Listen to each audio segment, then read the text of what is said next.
ಬೆಂಗಳೂರಿನಲ್ಲಿ ಉಸ್ತುವಾರಿ ಸುರ್ಜೇವಾಲಾ ಜೊತೆ ನಡೆದ ಸಭೆಯ ವಿಚಾರವಾಗಿ ಡಿಸಿಎಂ ಡಿಕೆ ಶಿವಕುಮಾರ್ ಪ್ರತಿಕ್ರಿಯೆ ಕೊಟ್ಟಿದ್ದಾರೆ. ರಾಜ್ಯ ಉಸ್ತುವಾರಿ ಸಚಿವ ಸುರ್ಜೇವಾಲಾ ಜೊತೆ ಸಭೆ ನಡೆಯಿತು. ಈ ವಿಚಾರಕ್ಕೆ ಸಂಬಂಧಪಟ್ಟಂತೆ ಬೆಂಗಳೂರಿನಲ್ಲಿ ಡಿಸಿಎಂ ಡಿಕೆ ಶಿವಕುಮಾರ್ ಪ್ರತಿಕ್ರಿಯೆ ಕೊಟ್ಟಿದ್ದಾರೆ. ಗ್ರೇಟರ್ ಬೆಂಗಳೂರು ಅಥಾರಿಟಿ ಎಲೆಕ್ಷನ್ ಬಗ್ಗೆ ಚರ್ಚೆ ಮಾಡಲಾಗಿದೆ ಅಂತ ತಿಳಿಸಿದ್ದಾರೆ. ಚುನಾವಣೆಗೆ ಸಿದ್ಧತೆ ಮಾಡಬೇಕು ಅಲ್ವೇ ಅಂತ ಕೇಳಿದ್ದಾರೆ. ಎಲೆಕ್ಷನ್ಗೆ ಸಿದ್ಧತೆ ಬಗ್ಗೆ ಮಾತನಾಡಿದ್ವಿ, ಯಾರ್ಯಾರಿಗೆ ಏನೇನು ಜವಾಬ್ದಾರಿ ಕೊಡಬೇಕು ಅನ್ನೋದ್ರ ಬಗ್ಗೆ ಚರ್ಚೆ ಆಯಿತು ಅಂತ. ಬಿಬಿಎಂಪಿ ಈಗ ಹೋಳಾಗಿ ಗ್ರೇಟರ್ ಬೆಂಗಳೂರು ಅಥಾರಿಟಿ ಅನ್ನುವಂಥ ಹೆಸರು, ಅದಕ್ಕೆ ಸಂಬಂಧಪಟ್ಟಂತೆ ಸುಮಾರು 4-5 ವರ್ಷಗಳಿಂದಲೂ ಎಲೆಕ್ಷನ್ ನಡೆದಿಲ್ಲ. ಹಾಗಾಗಿ ಸುರ್ಜೇವಾಲಾ ಅವರ ಜೊತೆ ಎಲೆಕ್ಷನ್ಗೆ ಸಂಬಂಧಪಟ್ಟಂತೆ ಮಾತನಾಡಿದ್ವಿ, ಯಾರ್ಯಾರಿಗೆ ಏನೇನು ಜವಾಬ್ದಾರಿ ಕೊಡಬೇಕು ಅನ್ನೋದ್ರ ಬಗ್ಗೆ ಚರ್ಚೆ ಆಯಿತು ಅಂತ ಡಿಸಿಎಂ ಡಿಕೆ ಶಿವಕುಮಾರ್ ಹೇಳಿಕೆಯನ್ನು ಕೊಟ್ಟರು, ಮಾತನಾಡಿದ್ದಾರೆ. ನೋಡ್ಕೊಂಡು ಬರೋಣ ಒಮ್ಮೆ.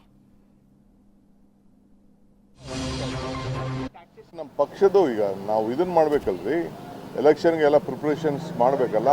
ಕೋರ್ಟ್ ಹೇಳಿದ ಮೇಲೆ ನಾವು ಇದನ್ನ ಮಾಡಬಾರ್ದು, ಅದಕ್ಕೆ ಕರೆದು ನಿಮ್ಮ ಜವಾಬ್ದಾರಿನ ನಾವು ಹಂಚ್ತಾ ಇದೀವಿ ಅಷ್ಟೇ. ಅವ್ರಿಗೆ ನಮ್ಮ ಪಕ್ಷದ್ದು ಈಗ ನಾವು ಇದನ್ನ ಮಾಡ್ಬೇಕಲ್ರಿ, ಎಲೆಕ್ಷನ್ಗೆಲ್ಲ ಪ್ರಿಪ್ರೇಷನ್ಸ್ ಮಾಡಬೇಕಲ್ಲ.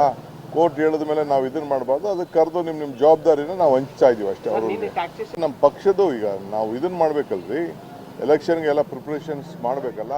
ಕೋರ್ಟ್ ಹೇಳಿದ ಮೇಲೆ ನಾವು ಇದನ್ನ ಮಾಡಬಾರ್ದು, ಅದಕ್ಕೆ ಕರೆದು ನಿಮ್ಮ